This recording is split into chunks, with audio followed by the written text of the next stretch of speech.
ने बहुत ही अच्छा से टेस्ट दिए थे, तो उन सभी के टेस्ट का रिज़ल्ट भी जारी हो चुका है।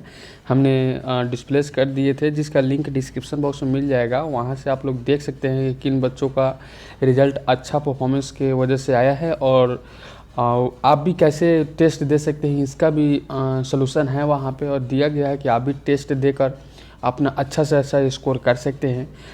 जिनका भी 10 से ऊपर रिज़ल्ट आता है, 10 से ऊपर जितना भी स्टूडेंट का आता है, उन सभी का मैं नाम डिस्प्लेस करता हूं, ताकि उनको भी इससे और सारे इन्वायरमेंट क्रिएट हो अपने अंदर, और एक जागरूकता के अनुसार ही आप भी टेस्ट दे पाएँ।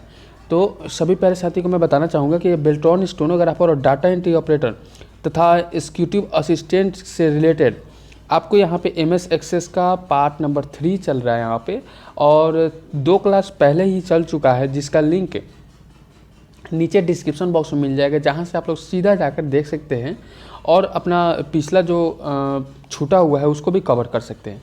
भाई मैं सभी का PDF टेलीग्राम ग्रुप पे ज्वाइन कर देता हूँ, टेलीग्राम ग्रुप पे दे देता हूँ। टेलीग्राम ग्रुप ज्वाइन करने के लिए आपको क्या करना होगा, डिस्क्रिप्शन बॉक्स में जाना होगा, सबसे नीचे जहाँ पर लिंक दिया गया है टेलीग्राम ग्रुप का, तो वहाँ से टेलीग्राम ग्रुप ज्वाइन कर लीजिएगा, ताकि आप भी PDF डाउनलोड कर अपना नोट्स तैयार कर पाएंगे। मैं वहाँ पर भी सभी का सुझाव और थोड़ा थोड़ा कुछ क्वेश्चन डालता रहता हूँ, और आप लोग जो क्वेश्चंस करते हैं वहाँ पर मैं अगर कोई प्रॉब्लम, कोई दिक्कतें आ रही है आपको किसी भी क्वेश्चन से, किसी भी जॉब या किसी भी रिलेटेड, तो आप वहाँ पे कमेंट करते हैं, तो मैं सीधा ही जवाब देता हूँ आपको, और उस सभी का सलूशन भी मैं बता देता हूँ। तो सभी से रिक्वेस्ट है कि इस वीडियो को एक बार शेयर कर देंगे। ये क्लास आपको रोज़ाना 7 बजे शाम को लगता है, 7 बजे शाम को लगता है, यानी कि PM में, ठीक है। और आपका टेस्ट 8 बजे से हुआ था आज, तो उसका लिंक मैं डिस्क्रिप्शन बॉक्स में दूंगा, सबसे ऊपर ही लिंक मिलेगा, जो लिंक पे क्लिक करके आपको उस वीडियो पे ले जाया जाएगा। ऊपर आई बटन में भी जाकर आप देख सकते हैं, वहाँ पर भी वो लिंक दिया गया है, तो आप लोग बिंदास जाकर देख सकते हैं कि कैसे आपको टेस्ट देने हैं, और आप भी टेस्ट दे सकते हैं। तो अगला हो सकता है कि अगला नाम आपका हो, बिल्कुल। तो सभी इस वीडियो को एक बार शेयर करते हुए आगे बढ़ेंगे। लीजिए क्वेश्चंस हमने जो आपके लिए बना रखे हैं भाई। यह टेस्ट 3rd नंबर जो टेस्ट हुआ था इंग्लिश मीडियम में ही टेस्ट था। अगला जब 4th नंबर टेस्ट लगेगा तो हिंदी मीडियम में टेस्ट लगने वाला है, ठीक है, हिंदी मीडियम में टेस्ट लगने वाला है, तो ये भी मैं बताऊंगा। तो क्वेश्चंस आपके बोर्ड पे लग चुके हैं। सबसे पहले यहाँ पे आंसर करते हैं, निम्न में से कौन डेटाबेस एप्लीकेशन नहीं है। ध्यान दीजिएगा, जो डेटाबेस एप्लीकेशन नहीं है वो पूछा जा रहा है। DBase यानी कि डाटाबेस, फ्लैश, फॉक्स प्रो और एक्सेस। ध्यान दीजिएगा, जो क्वेश्चन यहाँ पे पूछा जा रहा है उसी के अनुसार आपको आंसर भी करना है। तो यहाँ पे जिसका आंसर आपको कर देने हैं, बिल्कुल बहुत ही बढ़िया, सभी का यहाँ पे आंसर फ्लैश आपका बिल्कुल B नंबर ऑप्शन, जो आपको डेटाबेस एप्लीकेशन नहीं है। फ्लैश कोई डेटाबेस एप्लीकेशन नहीं है, वो नॉर्मली है, ऐसे ही बनाया गया है फ्लैश आपके ऑप्शन में रखने के लिए। बट यहाँ पे डाटाबेस और फॉक्स प्रो और एक्सेस सभी के डाटाबेस अवेलेबल हैं, जो MS एक्सेस से संबंधित रखते हैं। बिल्कुल लाजवाब, सभी का आंसर भी करेक्ट है। अब यहाँ पे HSAM से तात्पर्य क्या है, ध्यान दीजिएगा। तात्पर्य पूछे, संक्षिप्त रूप पूछे, या पूर्ण रूप पूछे, या आपको इसका फुल फॉर्म पूछे, तो भाई ये इसका सभी का एक ही मसला है कि HSAM का फुल फॉर्म बताना है। तो क्या कीजिएगा आपको यहाँ पे इसका आंसर बता देना है, हेयर सिक्वेंशियल और एक्सेस मेथड। आपका सिक्वेंशियल एक्सेस मेथड आपका बिल्कुल करेक्ट हो जाएगा। A number option he correct हो जाते हैं, कहीं और जाने की ज़रूरत नहीं है आपको, A नंबर ऑप्शन ही आप सही हो जाएगा। नेक्स्ट प्रश्न, यहाँ पे सभी प्रश्न का यहाँ पे आंसर करना है एक का एक करके। फिलहाल यहाँ पे 3rd नंबर क्वेश्चन का आंसर करते हैं, निम्न में से कौन सा तार्किक डेटाबेस स्ट्रक्चर नहीं है। ध्यान दीजिएगा, तार्किक से संबंधित हमने 2 क्वेश्चन ऑलरेडी कर चुके हैं, जो पिछला वीडियो है। अगर पिछला वीडियो देख लीजिएगा आप, तो इसका भी सॉल्यूशन आप कर दीजिएगा, क्योंकि हर एक वीडियो और हर एक क्लास का किसी न किसी क्वेश्चन से अटैच रहता है। क्या हो जाएगा आपका आंसर, बिल्कुल यहाँ पे चयन आपका बिल्कुल करेक्ट हो जाएगा। तार्किक डेटाबेस स्ट्रक्चर कौन सा नहीं है, तो चयन नहीं है। बाकी नेटवर्क, ट्री और रिलेशनल ये सभी के सभी करेक्ट हो जाएंगे, ठीक है। रिलेशनशिप भी लिख सकता था वहाँ पे, वो भी करेक्ट हो जाता। अब अगला क्वेश्चन है, उस प्राइमरी की फील्ड को क्या कहते हैं जो दूसरी टेबल में सम्मिलित होती है। ध्यान दीजिएगा, दूसरी टेबल की बात की जा रही है। अगर यहाँ पे एक टेबल है और यहाँ पर एक टेबल है, तो यह प्राथमिक हो गया और ये सेकेंडरी हो गया, यानी कि द्वितीयक हो गया। तो आपको प्राथमिक छोड़कर सेकेंड वाले टेबल में सम्मिलित होना है। तो यहाँ पे इस प्रकार के क्वेश्चन का आंसर पोर्जन हो जाएगा, जो हमने कल क्वेश्चन का आंसर किया था। हमने इस प्रकार के क्वेश्चन का आंसर कल के क्लास में हम लोग किए थे। तो जो कल क्लास लिए थे उनका पता होगा कि इस क्वेश्चन का आंसर बिल्कुल करेक्ट हो जाता है, और वो भी क्लास करते हुए यहाँ पर उस क्वेश्चन का आंसर भी करने में सक्षम है। अगला प्रश्न है एसक्यूएल का फुल फॉर्म क्या होता है। ध्यान दीजिएगा, हमने जो पहले बता रखे हैं और पिछले डाटा एंट्री ऑपरेटर के जो क्लास चले हुए था वहाँ पर भी हमने बता रखे थे कि यहाँ पे जो भी क्वेश्चंस का फुल फॉर्म पूछेगा उसको ध्यानपूर्वक रखिएगा। क्यों? क्योंकि एग्ज़ाम हॉल में आपको यहाँ पे फुल फॉर्म अगर पूछा जा रहा है तो आपको छोटा ऑप्शन भी दे सकता है, बड़ा ऑप्शन भी दे सकता है। अगर दोनों ध्यान रहेगा तो आप डेफिनेटली आंसर करके आइएगा। बिल्कुल, structured query list then C number option correct हो जाएगा। ठीक है, नेक्स्ट प्रश्न यहाँ पे आंसर करेंगे। अगला प्रश्न का आंसर बताना है सभी को। चलिए, क्या हो जाएगा? डेटाबेस विजार्ड का उपयोग करके बनाए गए किसी अनुप्रयोग में मुख्य मेनू के रूप में प्रस्तुत किया गया है। मुख्य मेनू के रूप में प्रस्तुत किया गया यानी कि मेन मेनू। ठीक है, मुख्य का मतलब होता है मेन। अब यहाँ पे डॉट स्थान पे क्या बढ़ाया जाएगा जो कि आपका करेक्टली करेक्ट हो जाएगा। अब यहाँ पे हर एक का 2 ऑप्शन दिया गया है। ठीक है, 2 ऑप्शन करके यहाँ पे दिया गया है, तो दोनों ऑप्शन को ध्यानपूर्वक देखते हुए आंसर करेंगे। From called a switchboard. ठीक है, from called a switchboard then A number आपका आंसर करेक्ट हो जाएगा। हाँ, बिल्कुल करेक्ट है। ध्यान दीजिएगा, अगर आप सही क्वेश्चन करते हैं, अगर आप रॉन्ग भी करते हैं तो घबराना नहीं है, या सही करते हैं तो भी घबराना नहीं कि भाई हमने ये क्वेश्चन कर लिए, अगला क्वेश्चन देखकर ही काम चला लेंगे। लेकिन ऐसा नहीं है भाई, अगर आप सीख लोगे तो आप अगर एग्जाम हॉल में जाओगे तो टाइम मैनेजमेंट आप सीख ही रहोगे और बहुत ही कम समय में कर आप बैठ जाओगे। यानी कि कहने की बात है, अगर आप किसी क्वेश्चंस के लिए 5 मिनट दे रहे हो, उस क्वेश्चन के लिए आप 3 मिनट दे दो, 2 मिनट तो उसका बचाकर अगले क्वेश्चन के लिए यूज कर सकते हैं। तो यही टाइम मैनेजमेंट है। अगला प्रश्न है किसी टेबल की प्राइमरी की तथा इंडेक्स को अलग अलग देखने के लिए किस पर क्लिक करते हैं। ध्यान दीजिए, किस प्रकार के टैब पर क्लिक करते हैं ये पूछा जा रहा है। तो यहाँ पे आपका आंसर क्या हो जाएगा? इंडेक्सेस बटन, आपका ए नंबर ऑप्शन राइट हो जाएगा। Indexes button then A number option correct हो जाएगा। चलिए, अगला प्रश्न यहाँ पे आपकी स्क्रीन पर लग गया है। अगर कोई डाउट, कोई भी प्रॉब्लम, कोई भी परेशानी है तो आप हमें कमेंट कर सकते हैं, पूछ सकते हैं हमसे। प्राइमरी की है, अब ध्यान दीजिएगा, हमने प्राइमरी और सेकेंडरी दोनों प्रकार के बता रखे हैं पहले से, और यहाँ पे बताना है आपको बहुत ही विस्तार रूप से पहले भी हम लोग बता चुके हैं। फिलहाल यहाँ पे प्राइमरी का बात बताना है। Uniquely identified is record then can not be repeated and auto number is example of primary key. ठीक है, आपका ऑटो नंबर यानी कि ऑटोमेटिक जो नंबर होता है वो एग्जाम्पल के तौर पर आपको प्राइमरी की के रूप में दिख रहा है। कैन नॉट बी रिपीटेड, ये रिपीट नहीं होता है। Uniquely identifies etch record, unique जो होते हैं यानी कि बढ़िया रिकॉर्ड करने में सक्षम होते हैं। देन आपका डी नंबर ऑप्शन करेक्ट रहता है भाई। नेक्स्ट प्रश्न देखते हैं यहाँ पे। अगला प्रश्न है निम्न में से कौन DBMS का प्रकार है। ध्यान दीजिए, DBMS का प्रकार है। हमने DBMS का पहले से फुल फॉर्म बता रखे हैं आप सभी को। तो आपका यहाँ पे हो जाएगा flat file system and hierarchical DBMS and relational DBMS, यानी कि देन आपका डी नंबर ऑप्शन करेक्ट हो जाता है। यहाँ से आप तीनों क्वेश्चंस का यहाँ पे 3 क्वेश्चंस बना सकते हैं हम लोग अलग अलग, बट तीनों क्वेश्चन को एक ही क्वेश्चंस के अंदर तीनों ऑप्शन डालकर आपसे यह क्वेश्चन पूछा गया था। ठीक है, बिल्कुल। अगला प्रश्न का आंसर करेंगे यहाँ पे। रिलेटेड टेबल के समूह को क्या कहते हैं? रिलेटेड टेबल के समूह को क्या कहते हैं? तो रिलेटिव टेबल के समूह को हम लोग कहते हैं डेटाबेस। क्या कहते हैं? डेटाबेस कहते हैं। बिल्कुल, डेटाबेस कहते हैं। चलिए, अगला प्रश्न यहाँ पे बताना है सभी को। अगला प्रश्न का आंसर फिर से बताना है। मैक्रोज को किससे एक कंट्रोल्ड मैनर में पुनः प्राप्त कर सकते हैं? ध्यान दीजिएगा, कहने की बात पुनः प्राप्त करते। अगर पहले से प्राप्त कर चुके हैं तो उसको पुनः प्राप्त करते। जैसे कि सेव और सेव एज जैसे होते हैं कि सेव कर चुके हैं लेकिन फिर से सेव करना है अदर नाम से, तो सेव एज का हम लोग यूज करते हैं उसी डॉक्यूमेंट को। तो सेम उसी प्रकार से यहाँ पे क्वेश्चन पूछा रहता है, तो यहाँ इवेंट्स कहते हैं उसको। मैक्रोज को इवेंट से एक कंट्रोल्ड मैनर में पुनः प्राप्त कर सकते हैं। ठीक है, पुनः उसे प्राप्त कर सकते हैं। उसी प्रकार से यहाँ पे क्वेश्चंस को डाला गया था ताकि आप भ्रमित हो जाए, लेकिन आपको भ्रमित होना नहीं है। VB एडिटर में प्रोजेक्ट मेन में किस ऑब्जेक्ट पर डबल क्लिक करने से क्या होता है? अब ध्यान दीजिए, डबल क्लिक करने से क्या होता है। तो ऐसे जब क्वेश्चन पूछेंगे तो आपको ध्यानपूर्वक देखना होगा कि क्या कहा जा रहा है। तो VB एडिटर पे ध्यान दीजिएगा।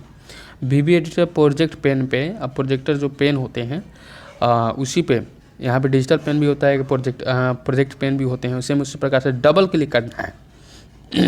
तो डबल क्लिक कीजिएगा तो क्या हो जाएगा आपका? The associated code is displayed in the code pane. ध्यान दीजिए, displayed in the code pane क्या होते हैं? कोड पेन होते हैं।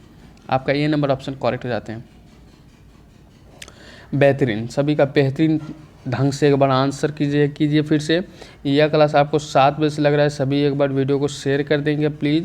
7 बजे शाम को रोज़ाना लगता है, किसी दिन एकाज नहीं, किसी दिन एब्सेंट नहीं। चलिए, एक बड़ा ऑब्जेक्ट है जो एक एक्शन या एक एक्शन के समूह को पूर्ण करता है। ध्यान दीजिएगा, पूर्ण रूप से कर रहा है। तो यहाँ पे 13 नंबर क्वेश्चन का आंसर करना है।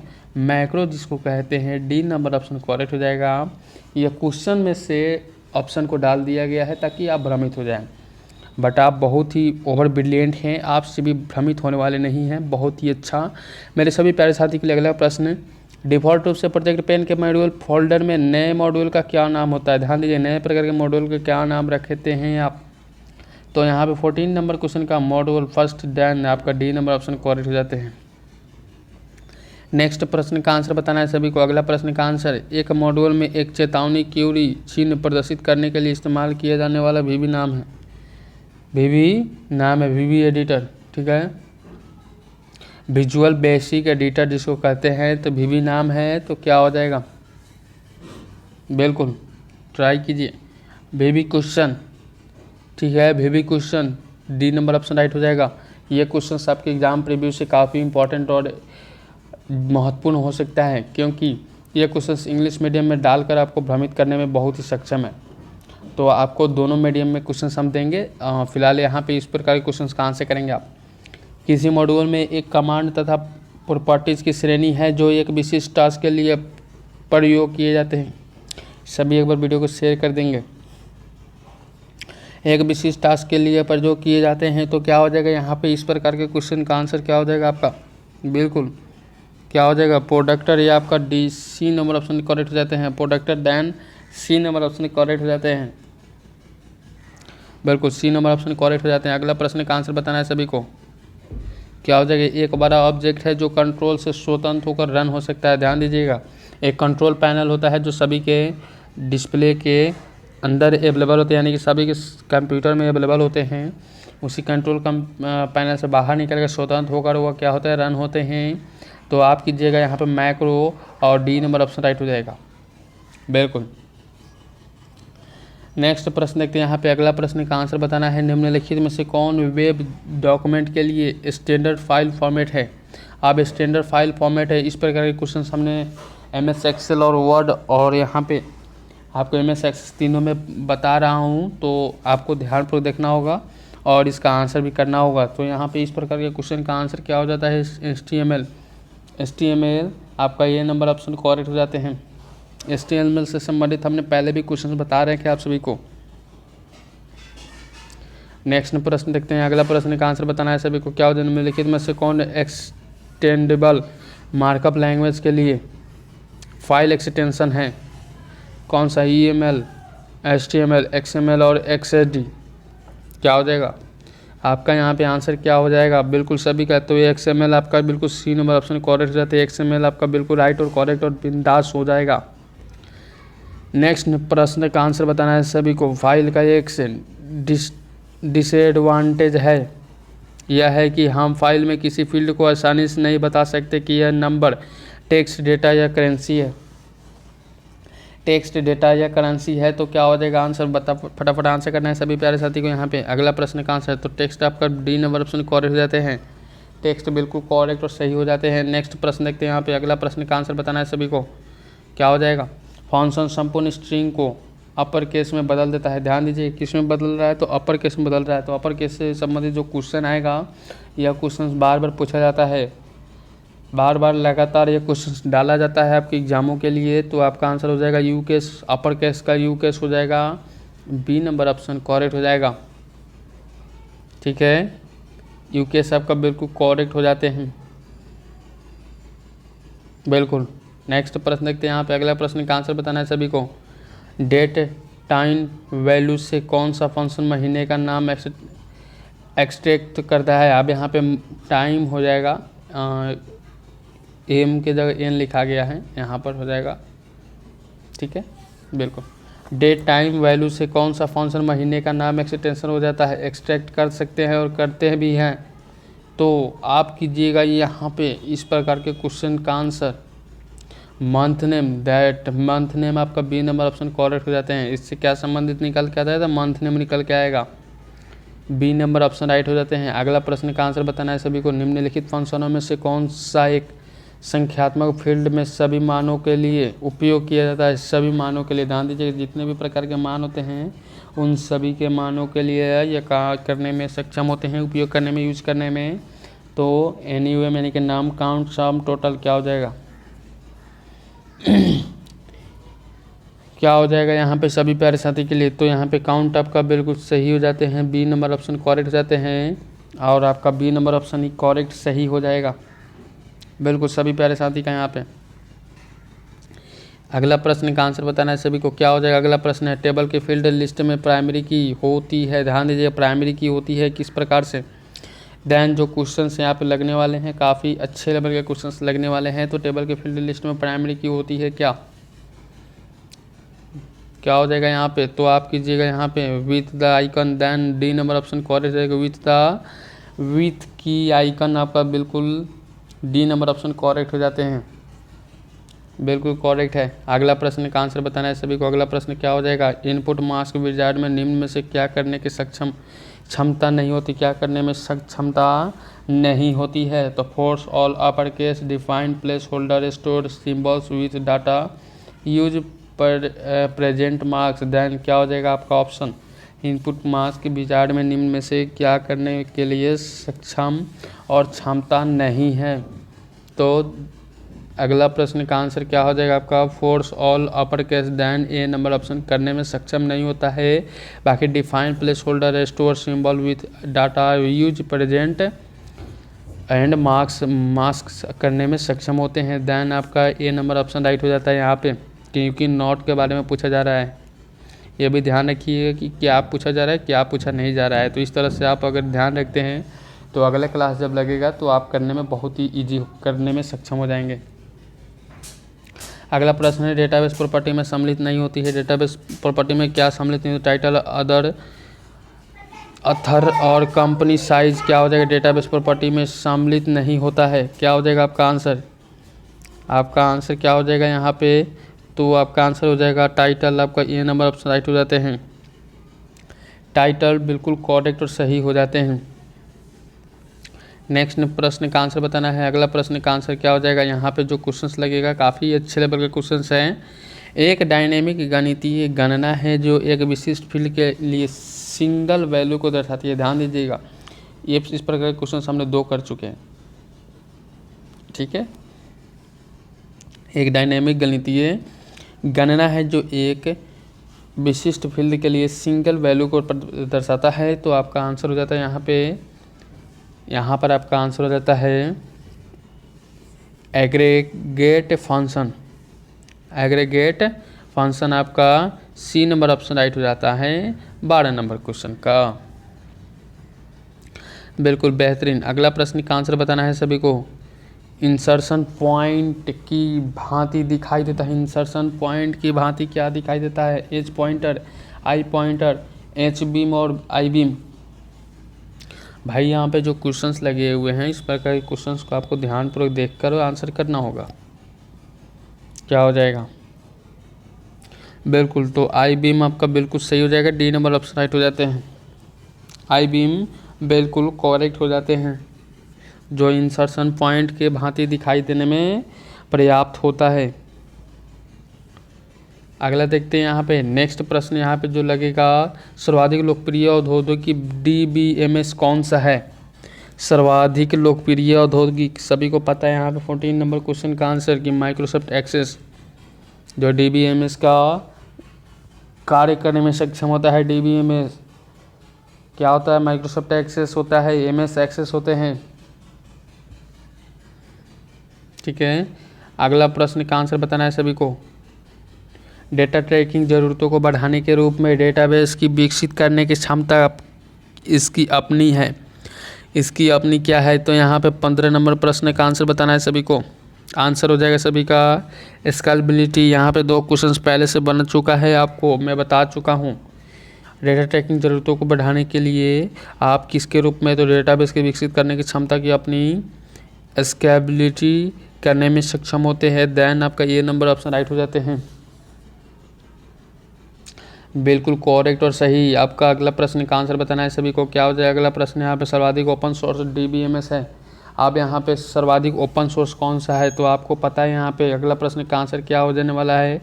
तो सर्वाधिक ओपन सोर्स MySQL हो जाएगा। MySQL हो जाएगा सर्वाधिक ओपन सोर्स के रूप माध्यमिक है। DBMS का ओपन सोर्स माध्यमिक MySQL है, माइक्रोसॉफ्ट एक्सेस नहीं। यहाँ पर भी आप फंसिएगा नहीं, बिल्कुल।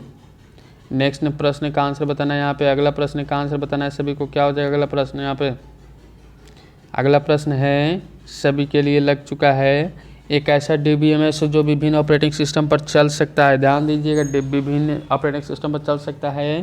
तो स्केलेबल, रोबोट्स और प्लेटफॉर्म और इंडिपेंडेंट और डिस्ट्रीब्यूटेड। क्या आ जाएगा अगला प्रश्न का आंसर? तो आप कीजिएगा प्लेटफॉर्म इंडिपेंडेंट, आपका बिल्कुल C नंबर ऑप्शन राइट हो जाते हैं। C नंबर ऑप्शन करेक्ट हो जाएगा, बिल्कुल। चलिए अगला प्रश्न पे कोशिश करते हैं सभी। देखिए ध्यान कीजिएगा सभी, हर एक प्रश्न पर कोशिश जब तक नहीं कीजिएगा तब तक कुछ नहीं करने वाले हैं कोई भी। तो अगर आप जॉब चाहना चाहते हैं और तो थोड़ा सा परिश्रम तो करना पड़ेगा। जो भी 20 से 25 मिनट मैं लेता हूँ आप सभी के लिए, वही आपके एग्ज़ाम प्रीव्यू से काफ़ी इंपॉर्टेंट हो सकता है। तो सर्च इंजन का प्रयोग ऑटोमेटिकली इंडेक्स साइट्स के लिए करता है क्या? ध्यान दीजिए अगला प्रश्न यहाँ पे, सर्च इंजन के प्रयोग के लिए ऑटोमेटिकली इंडेक्स साइट्स के लिए क्या करता है? तो आपको बताना है यहाँ पे अगले प्रश्न का आंसर क्रैवलर, आपका बिल्कुल A नंबर ऑप्शन राइट हो जाते हैं। क्रैवलर A नंबर ऑप्शन राइट हो जाते हैं।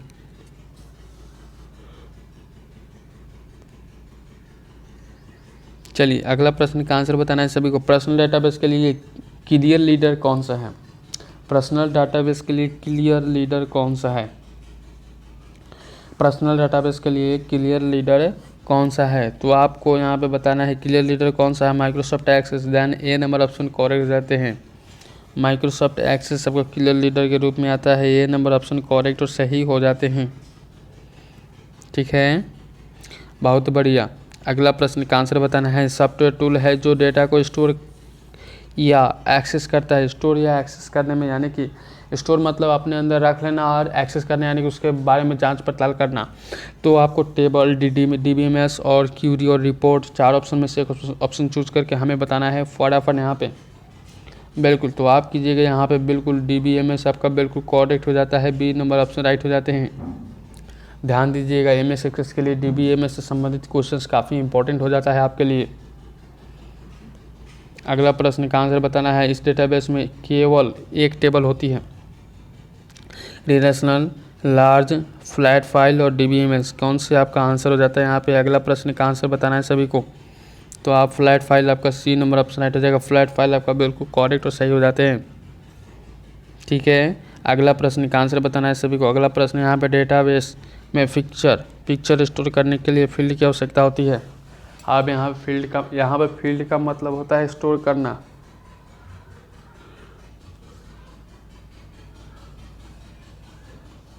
चलिए, डेटाबेस में पिक्चर स्टोर करने के लिए फील्ड की आवश्यकता होती है कौन सी? तो आपका आंसर हो जाता है ब्लॉब आपका बिल्कुल करेक्ट है। A नंबर ऑप्शन राइट हो जाते हैं। क्योंकि इमेज में पिक्चर तो इंसर्ट कर नहीं सकते, ब्लॉब में ही पिक्चर इंसर्ट करने की मिलती है और ये आपको MS एक्सेस में करने में आता है। अगला प्रश्न देखते हैं यहाँ पे। अगला प्रश्न पूछ रहा है यहाँ पे, यह डेटाबेस डिज़ाइन की वह स्टेज है जहाँ डेटाबेस प्रोजेक्ट की सभी ज़रूरी फील्ड्स एकत्र होकर एक लिस्ट के रूप में दिखाई देता है। ध्यान दीजिएगा, जब एक लिस्ट तैयार कीजिएगा तो उसके रूप में दिखाई देने में सक्षम होते हैं। तो यह डेटाबेस डिज़ाइन की वह स्टेज है जहाँ डेटाबेस प्रोजेक्ट की सभी ज़रूरी फील्ड्स एकत्र होकर एक लिस्ट के रूप में दिखाई देता है। क्या हो जाएगा यहाँ पे 8 नंबर क्वेश्चन का आंसर? तो आपका यहाँ पे अगला प्रश्न का आंसर क्या हो जाता है? बिल्कुल डाटा डिफिनेशन आपका बिल्कुल करेक्ट हो जाते हैं। A नंबर ऑप्शन राइट हो जाता है। डाटा डिफिनेशन आपका बिल्कुल करेक्ट और सही हो जाता है। ठीक है, अगला प्रश्न देखते हैं। यहाँ पे अगला प्रश्न का आंसर बताना है सभी को। निम्न में से कौन डेटाबेस मॉडल नहीं है? निम्न से कौन डेटाबेस मॉडल नहीं है? निम्न में से कौन डेटाबेस मॉडल नहीं है? Network database model, relational database model, object oriented database model, non. कौन सा आपका आंसर हो जाता है? कौन सा आपका आंसर हो जाता है? बिल्कुल निम्न से कौन सा डाटा मॉडल नहीं है? तो ऑब्जेक्ट ओरिएंटेड डेटाबेस मॉडल नहीं है। सी नंबर ऑप्शन करेक्ट हो जाते हैं। अगला प्रश्न का आंसर बताना है सभी को। इस प्रकार के डेटाबेस अनेक टेबल्स रखता है जो सभी टेबल से संयुक्त आउटपुट प्रोडक्ट करने के लिए कनेक्ट होती है। ध्यान दीजिए, आउटपुट प्रोडक्ट करने की जो यहाँ पे कनेक्ट होती है वो कौन सा है? बाउंड, लिंक्ड, रिलेशनल और ज्वाइंट। चलिए अगला प्रश्न देखिए। कोशिश सभी को करना है, हार किसी को नहीं मानना है, क्योंकि कहते हैं कोशिश करने वालों की कभी हार नहीं होती और हार कर जीतने वालों को ही बाजीगर कहते हैं। भाई यहाँ पे जो 10 नंबर क्वेश्चंस लगे हुए हैं इसका आंसर करते हुए जाना है आपको। तो आपका आंसर हो जाएगा रिलेशनल, आपका बिल्कुल करेक्ट हो जाएगा। C number. आप थोड़ी देर पहले से हम लोग रिलेशनल पढ़ते आ रहे हैं। रिलेशन से रिलेटेड क्वेश्चन और DBA से रिलेटेड क्वेश्चन, ये सारे क्वेश्चन आपके MS एक्सेस के लिए इंपॉर्टेंट है। आप जो ही नहीं है कि सब क्वेश्चन याद रखें, जो मैं बताता चलूँगा वो आपको नोट्स करते चलना है और यही नोट्स आपके एग्ज़ाम के लिए काफ़ी बेहद साबित होगा। वह डेटाबेस एक्सेस का आधार जिसके अनुसार किसे और क्या डेटाबेस में से एक्सेस करना है। डेटाबेस में से एक्सेस करना कौन सा? यूजर ID, पासवर्ड, स्टेटस और नॉन ऑफ अबव। तो आप कीजिएगा यूजर ID, देन ये नंबर ऑप्शन करेक्ट हो जाएगा। ये यूजर ID आपका बिल्कुल करेक्ट हो जाते हैं। ठीक है, बिल्कुल। नेक्स्ट क्वेश्चन का आंसर बताना है। अगला प्रश्न का आंसर, डेटाबेस में संबंधित रिकॉर्ड के समूह को क्या कहते हैं? टेबल, डेटाबेस, फाइल और none of above. Table, database, file और नॉन ऑफ अबव क्या हो जाएगा अगला प्रश्न का आंसर? बिल्कुल, तो आपका फाइल यहाँ पे सही हो जाता है। सी नंबर ऑप्शन राइट हो जाएगा, जो कि रिकॉर्ड करके और समूह में रखना उसका काम होता है फाइल का। और ये फर्स्ट वाले वीडियो में ही हम लोग ये 3 वीडियो बन चुका है। अगला वीडियो और अगला क्लास जब लगेगा 7 बजे कल शाम को, उसमें इसके बाद में जो क्वेश्चंस होगा वो भी इम्पोर्टेंट क्वेश्चंस होंगे। अगला क्लास कोई भी हमारे प्यारे साथी मिस नहीं करेंगे। अगला प्रश्न का आंसर में निम्न में से कौन सा डेटा पदानुक्रम का आरोही क्रम है? ध्यान दीजिए, आरोही क्रम का मतलब होता है बढ़ते क्रम। तो छोटा से बड़ा में जैसे जैसे बन रहा है वो आपको बता देना है। बताइए सभी। बिल्कुल, तो सबसे पहले हम लोग बीट देख जानते हैं, उसके बाद बाइट, तब फील्ड, तब रिकॉर्ड, तब फाइल और डाटाबेस जो समूह के रूप में संबंधित है। यह क्वेश्चन आपके एग्जाम के लिए इंपॉर्टेंट है, क्योंकि इनमें से जो भी यहाँ पे पूछा गया है इन सभी में से एक ऑप्शन जरूर रख दिया जाएगा। अगला प्रश्न देखते हैं यहाँ पे। एक्सेस में यह ऑपरेशन बैकअप फाइल को संग्राहक माध्यम से कंप्यूटर पर कॉपी करता है। कहाँ पे कॉपी कर रहा है? तो कंप्यूटर पर कॉपी कर रहा है। रिक्रिएट, रीस्टोर, कॉपी और स्ट्रक्चर क्या हो जाएगा सभी प्यारे साथी? यहाँ पे इस प्रकार के क्वेश्चन को ध्यानपूर्वक देखते हुए आंसर करना है। एक्सेस में यह ऑपरेशन बैकअप फाइल को संग्राहक के माध्यम से कंप्यूटर पर कॉपी करता है, क्या हो जाएगा? तो 14 नंबर क्वेश्चन का आंसर क्या हो जाएगा भाई? यहाँ पे अगले प्रश्न का आंसर बताना है सभी को। रीस्टोर जिसको कहते हैं, बी नंबर ऑप्शन करेक्ट हो जाता है। किसी का यहाँ पे रॉन्ग नहीं होना चाहिए। चलिए सभी प्यारे साथी के लिए अगला प्रश्न आपके बोर्ड पे लग रहा है और आज की क्लास का लास्ट क्वेश्चन आपके बोर्ड पे।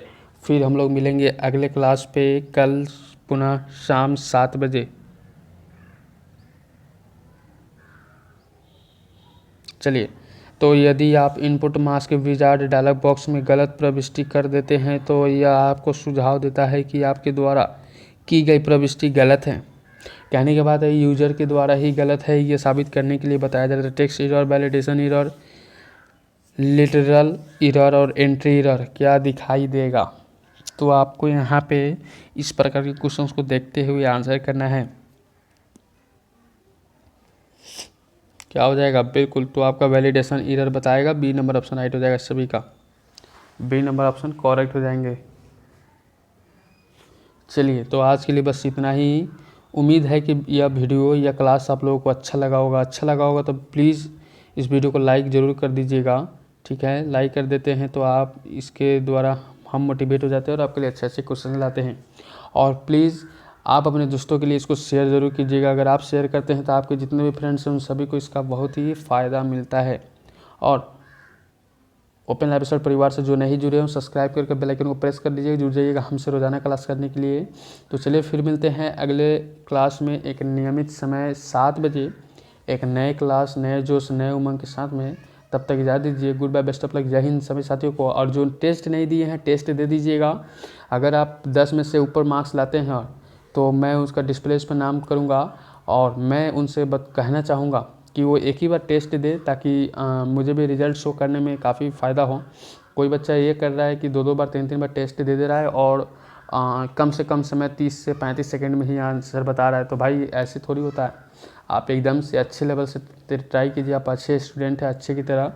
तो सभी प्यारे साथी के लिए एक बार उसका लिंक मैं डिस्क्रिप्शन बॉक्स में ऊपर आई बटन में दोनों में दे दूँगा। तहाँ से आप लोग जाकर आसानी से देख सकते हैं कैसे टेस्ट देना है। तो चलिए फिर मिलते हैं अगले वीडियो में एक नए टॉपिक, नए एनर्जी, नए उसके साथ में। तब तक goodbye, best of luck, जय हिंद सभी साथियों को।